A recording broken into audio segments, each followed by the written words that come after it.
hands off the task of creating justice and to leave it to the elected branches, whether she likes what the elected branches have done or not, and whether they take the lead or not.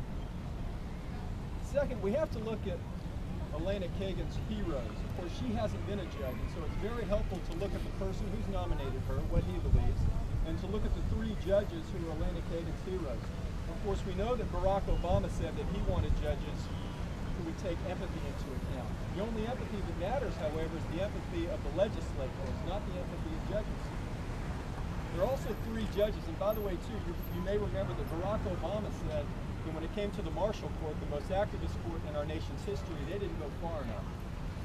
Three judges that Elana Kagan calls heroes. One is Abner Mikva, who she clerked for. She said that he represented the best in public service. Abner Mikva said this, surprisingly. He said that for most law, there is no original intent. I think the senators on Judiciary Committee would be very interested to know that they have no original intent in the laws that they pass.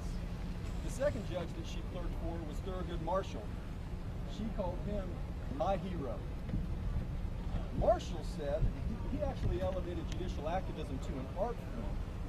He said that his judicial philosophy was summed up when he said that as a judge, you do what you think is right and let the law catch up.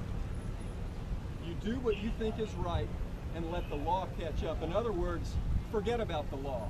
As a judge, you do whatever you want to do. Whatever you find in your heart, whatever you think is empathetic, you do that. Forget about the legislature, forget about the law, and you let them catch up. You take the lead. And finally,